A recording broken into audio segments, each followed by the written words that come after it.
dalam anugerah-Mu, dalam naungan-Mu, ku dapat merasakan kemuliaan-Mu Tuhan. Kau yang menetapkan, Kau yang mencurahkan kuasa dari tahta-Mu, membangkitkan rohku. Selamanya Kau Tuhanku, yang terutama di hidupku. Tak akan ku lepaskan pengharapan di dalam-Mu.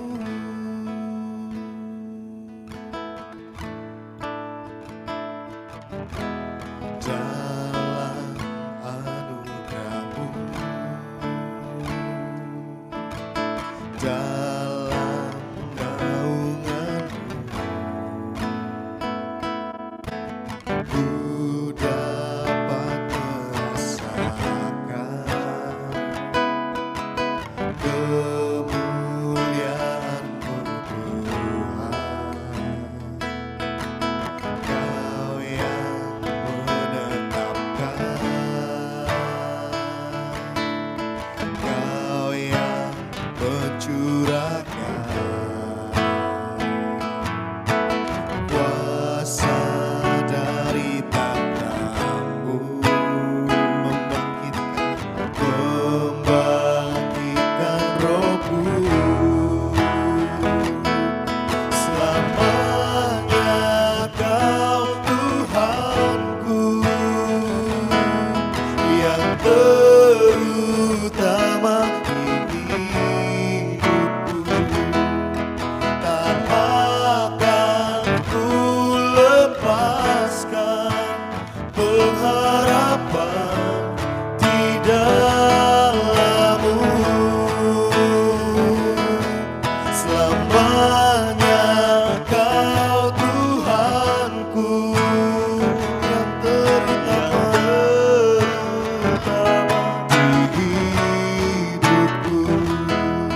Tak akan ku lepaskan pengharapan di dalam-Mu. Selamanya Kau Tuhanku, untuk selamanya. Kau yang utama di hidup kami Tuhan. Tak akan ku lepaskan pengharapan di dalam-Mu. Tak akan ku lepaskan, tak akan ku lepaskan pengharapan di dalam-Mu.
Terima kasih Tuhan. Kaulah satu-satunya Tuhan di hidup kami. Akan kami melepaskan Engkau Tuhan. Akan pernah kami tinggalkan Engkau Yesus. Sebab Engkaulah Tuhan satu-satunya di hati kami. Dan hidup kami ini milik-Mu Tuhan. Mari Engkau berkaryalah sebebas-bebasnya di hidup kami. Lakukan apapun Tuhan kehendak-Mu di hidup kami. Biarlah kehendak-Mu yang jadi di hidup kami. Kami serahkan seluruh kehidupan kami Tuhan hanya ke dalam tangan-Mu. Kami serahkan hati kami. Kami serahkan masa depan kami. Terima kasih Yesus. Terima kasih.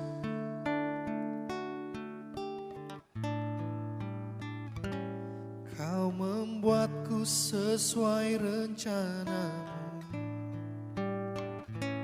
Kau memegang setiap musim hidupku. Ku serahkan semua kekhawatiranku. Ku milik-Mu.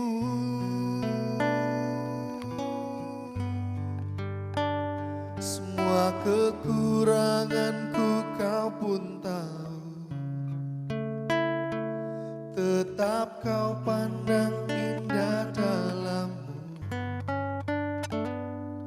Ku angkat tanganku dan berseru, ku milik-Mu.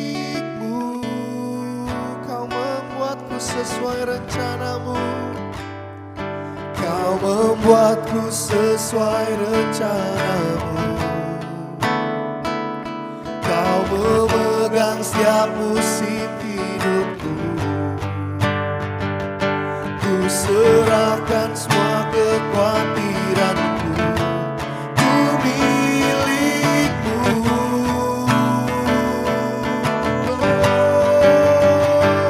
Semua kekuranganku Kau pun tahu. Tetap Kau pandang indah. Tetap Kau pandang indah dalam-Mu. Ku angkat tanganku dan berseru, ku milik-Mu.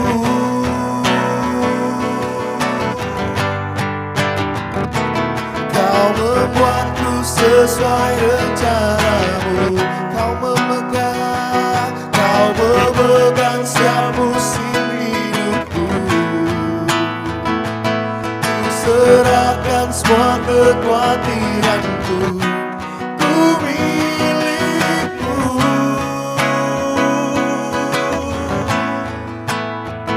Semua kekuranganku Kau pun tahu. Tetap Kau pandang indah dalam-Mu. Ku angkat tanganku dan berseru, ku milik-Mu.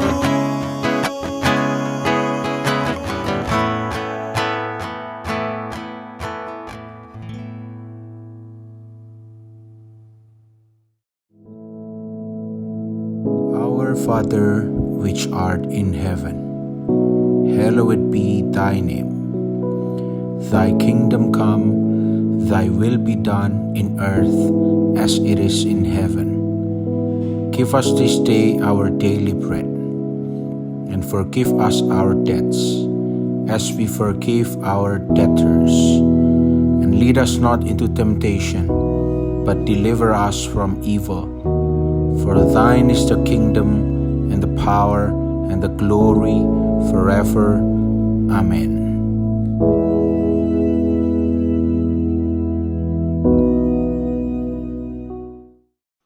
Shalom, selamat pagi jemaat yang dikasihi oleh Tuhan Yesus. Senang sekali boleh berjumpa kembali pada pagi hari ini. Kita akan mendengarkan kebenaran firman Tuhan dari surat Galatia pasal yang kelima ayat yang pertama. Bertepatan dengan bulan Agustus adalah kemerdekaan negara kita Republik Indonesia. Judul perikopnya Kemerdekaan Kristen. Ayat yang pertama, supaya kita sungguh-sungguh merdeka. Kristus telah memerdekakan kita, karena itu berdirilah teguh dan jangan mau lagi dikenakan perhambaan. Saudara, kita tahu bahwa bangsa kita Indonesia pada tanggal 17 Agustus merayakan kemerdekaan yang ke-75 tahun. Artinya 75 tahun Negara Kesatuan Republik Indonesia merdeka setelah 3,5 abad dijajah oleh Belanda, 3,5 tahun dijajah oleh Jepang. Dan kita bisa merasakan sekarang dalam masa kemerdekaan ini bagaimana semua elemen masyarakat diharapkan dapat ikut ambil bagian membangun negara yang kita cintai ini bersama agar supaya kemerdekaan itu betul-betul dapat kita nikmati. Nah, sekarang kita bicara secara rohani. Merdeka dikatakan di sini kita sungguh-sungguh merdeka, Kristus telah memerdekakan kita, karena itu berdirilah teguh dan jangan mau lagi dikenakan perhambaan. Kita tahu bahwa semenjak Adam dan Hawa jatuh ke dalam dosa, maka semua orang yang lahir di muka bumi ini sudah kena dosa turunan. Dan firman Tuhan mengatakan dalam kitab Roma, upah dosa adalah maut.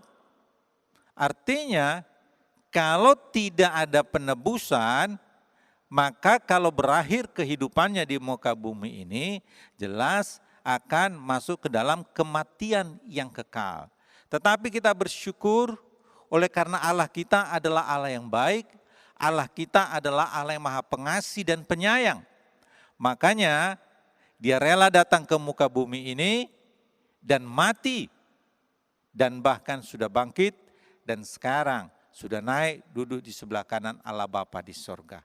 Yesus datang ke dunia ini tujuannya satu, untuk menebus dosa manusia yang selama ini terbelenggu, terikat oleh kuasa dosa. Kita bisa melihat orang yang hidupnya belum dimerdekakan, maka hidupnya itu dikuasai oleh hal-hal kedagingan, oleh hal-hal duniawi yang membawa kepada kebinasaan. Tetapi kita bersyukur sebab Yesus datang ke dunia ini memberikan kabar baik, yaitu kehidupan, keselamatan, dan pengampunan dosa. Saudara, oleh sebab itu makanya kita sebagai orang yang merdeka, kita harus sadar sebagai orang Kristen, dulu memang saya ini orang yang dibelenggu oleh dosa. Tetapi sekarang, setelah saya menerima Yesus Kristus sebagai Tuhan dan Juru Selamat secara pribadi, saya bukan lagi orang yang dibelenggu, tapi saya sudah menjadi orang yang merdeka karena sudah dibebaskan oleh kuasa darah Yesus. Oleh sebab itu, karena kita sudah ditebus oleh darah Tuhan Yesus, maka dalam kehidupan kita, walaupun memang kita hidup di dunia ini, maka kita mengikuti aturan pemerintah yang ada. Tetapi secara rohani, kita sudah ditebus oleh Tuhan, maka kita mengikuti aturannya Tuhan. Jadi dalam kehidupan kita hari lepas hari, di dunia ini kita bekerja, melakukan aktivitas kita ikutin aturan-aturan dunia di mana kita tinggal, kita taati peraturan yang ada. Tetapi secara rohani dalam perilaku kehidupan kita mengikuti aturannya Tuhan.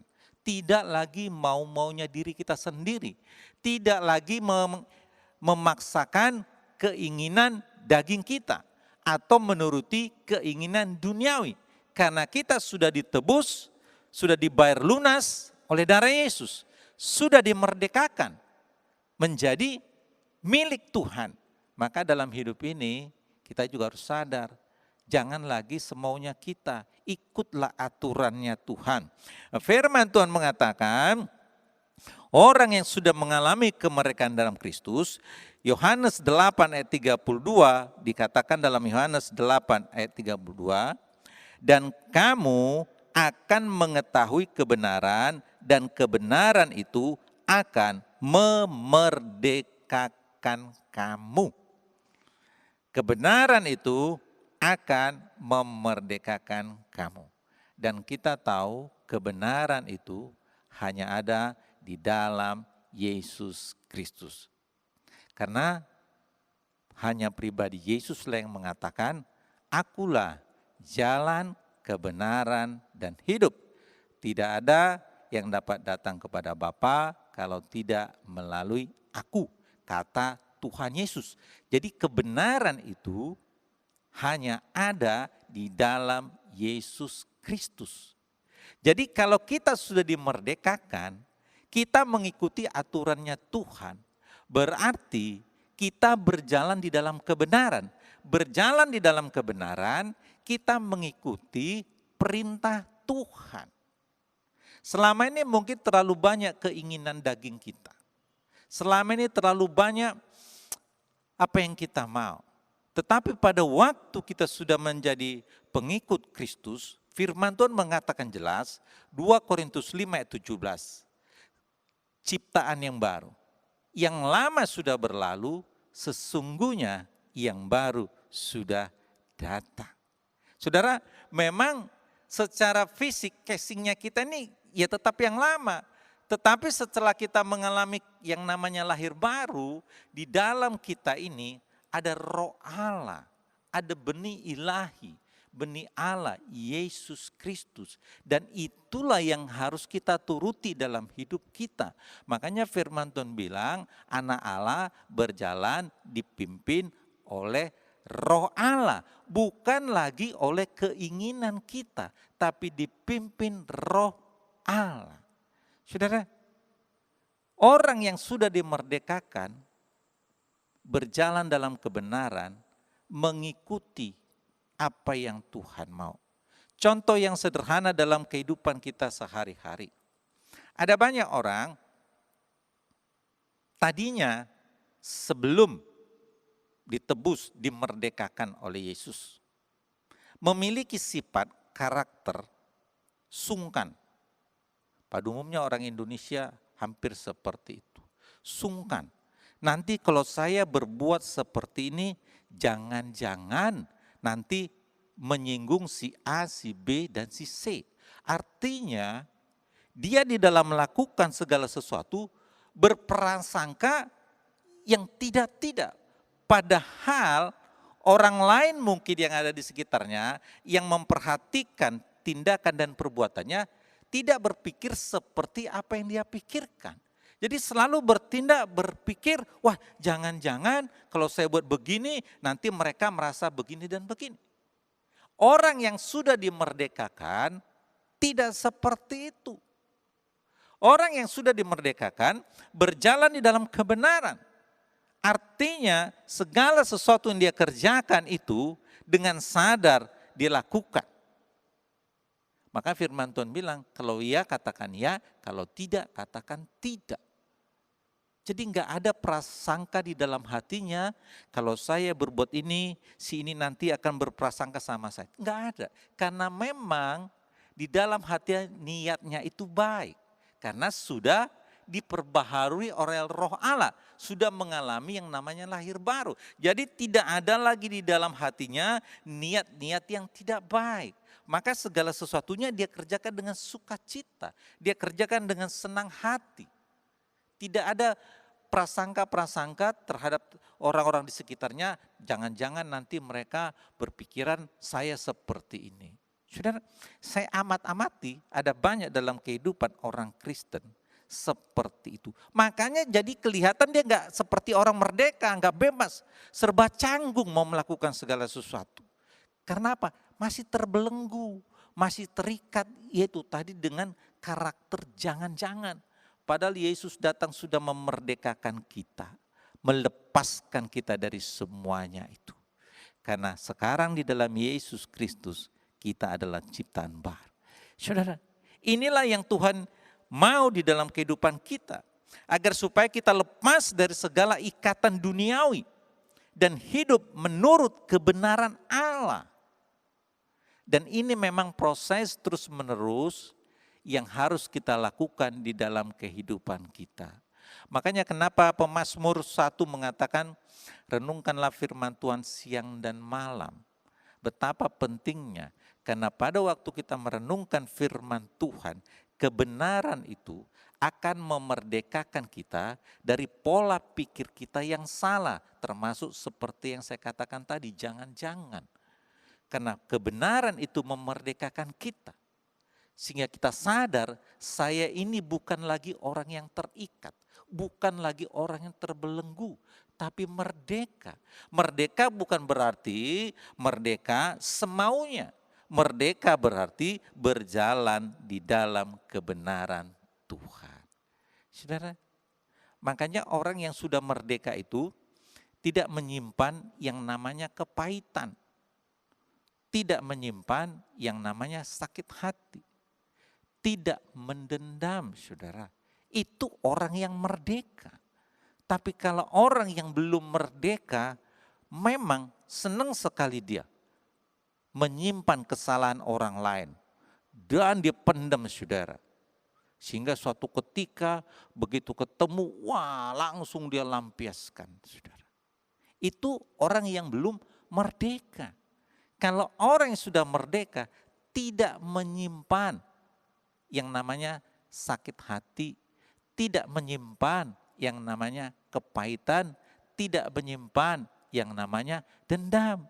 Karena orang yang merdeka menyadari apa yang Tuhan Yesus ajarkan, mengampuni, saudara. Kalau saudara percaya, saudara yakini dalam kehidupan saudara, dan saudara mau jujur dengan diri saudara sendiri. Sebenarnya berapa kali juga saudara dengan orang yang paling dekat, katakanlah suami istri. Mungkin saudara juga menyakiti hati istrimu, menyakiti suamimu. Mungkin juga dengan anak-anak saudara. Jadi kalau saudara tidak pernah mau melepaskan pengampunan, saudara dapat bayangkan apa jadinya yang terjadi dalam keluarga itu. Masing-masing menyimpan amarah, masing-masing menyimpan sakit hati. Masing-masing menyimpan dendam. Suatu ketika itu pasti akan meledak, saudara. Makanya orang yang merdeka itu terbiasa untuk mengampuni. Kenapa? Kita sendiri pun sadar, saya ini manusia biasa loh. Saya ini juga manusia yang masih penuh dengan kekurangan, keterbatasan. Tetapi di dalam kekurangan terbatasan kita, Tuhan kita Allah yang baik. Dan Allah kita tidak pernah mengungkit kesalahan, kekurangan, kelemahan, kegagalan di masa lampau kita. Karena yang lalu bagi Tuhan sudah berlalu. Yang Tuhan pikirkan buat saudara dan saya adalah ke depannya bagaimana kehidupan saudara dan saya. Saudara, hidup di dalam kebenaran. Orang yang merdeka hidup di dalam kebenaran. Tidak lagi terikat dengan hal-hal duniawi. Memang saudara, kita masih tinggal di dunia ini. Tapi jangan berikan hidupmu dikuasai, diikat oleh hal-hal yang duniawi, saudara. Sekarang ini ya, yang lagi marak itu, bahkan ini saya lihat itu anak-anak, remaja, dewasa, orang tua, kalau sudah diam seorang diri tenang, berarti di depannya itu sudah ada gadget dan biasanya itu main game, saudara. Bahkan kadang-kadang saya lihat dari jauh, kok bisa orang ini ya tertawa-tertawa sendiri. Rupanya dia asik main game, saudara. Di mana-mana saudara bisa lihat, seorang tua loh seperti itu. Ya mungkin kalau ya karena kecapean mau refreshing 1 jam, ya oke lah mungkin masih bisa dimaklumi. Tapi ada yang mulai bangun tidur yang pertama diambil gadgetnya, lalu sibuk, lalu kontak temannya, ayo. Nah, biasanya itu kan ada permainan yang berteman, wah rame saudara, itu bisa berjam-jam. Tapi coba baca, renungkan firman Tuhan. Baru 15 menit rasanya sepertinya sudah lama banget. Terus langsung ditutup, saudara. Tapi kalau main game bisa berjam-jam. Nah, ini namanya terikat, saudara. Nah, orang yang seperti ini hati-hati. Karena itu bisa merusak hubungan dengan Tuhan. Karena Allah kita adalah Allah pencemburu. Allah kita tidak mau dalam hidup, saudara, ada ilah lain kecuali Dia. Makanya jangan saudara berikan waktumu melebihi kepada Tuhan. Jangan saudara terikat kepada yang lain melebihi kepada Tuhan. Karena sesungguhnya kita ini sudah ditebus, sudah dibayar lunas oleh darah Yesus. Sehingga kita menjadi orang merdeka. Kita orang merdeka oleh karena Yesus, kita menjadi milik kepunyaannya. Bukan berarti kita menjadi orang merdeka, kita mau hidup semaunya kita. Tidak, saudara, karena kita dibayar oleh darah Yesus. Kita merdeka menjadi milik Tuhan. Maka hidup kita pun harus berjalan di dalam kebenarannya Tuhan. Maka hari lepas hari yang terjadi dalam kehidupan saudara, maka kita berubah dan orang lain pun menyaksikannya. Dan inilah yang Tuhan mau. Dan inilah yang Paulus katakan di dalam 1 Korintus 9 ayat 19 dikatakan, sungguh pun aku bebas terhadap semua orang, aku menjadikan diriku hamba dari semua orang, supaya aku boleh memenangkan sebanyak mungkin orang. Saya ulangi lagi apa yang Paulus katakan, sungguh pun aku bebas, merdeka terhadap semua orang, aku menjadikan diriku hamba dari semua orang, supaya aku boleh memenangkan sebanyak mungkin orang. Haleluya. Saudara, Paulus punya kerinduan sebagai orang yang merdeka, dia mau jadi hamba. Hamba itu sama seperti keset kaki, saudara. Keset kaki kalau saudara masuk rumah di depan ada keset kan tempat sepatu kotoran-kotoran di sana. Tapi apa? Dia mau dijadikan hamba keset sekalipun supaya apa? Memenangkan sebanyak mungkin orang datang kepada Kristus. Karena Paulus menyadari betul dalam hidupnya, keselamatan yang daripada Tuhan itu adalah anugerah luar biasa. Keselamatan daripada Yesus itu adalah hadiah yang paling berharga di dalam kehidupannya.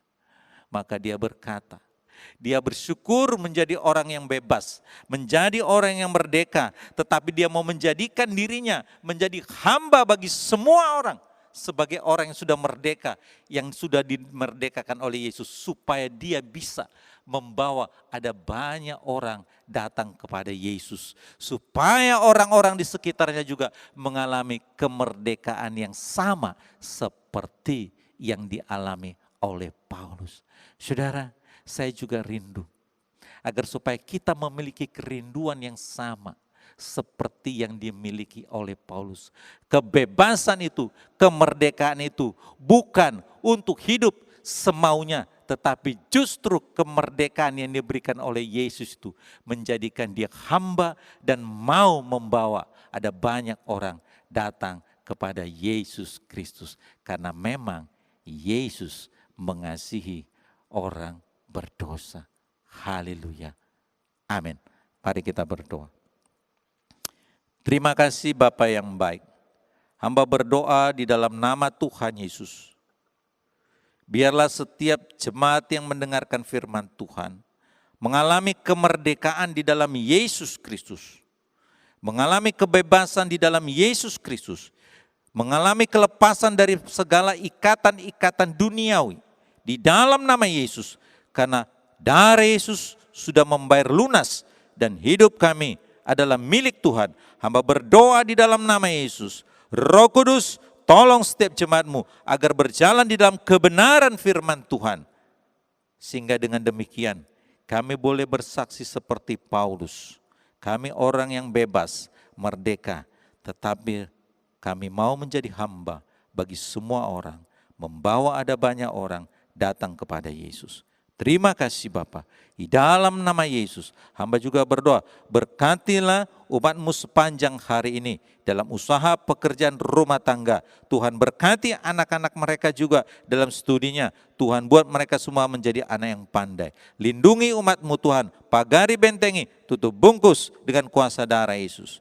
Hanya dalam nama Yesus, hamba sudah berdoa dan mengucap syukur. Haleluya. Amin. Tuhan Yesus memberkati.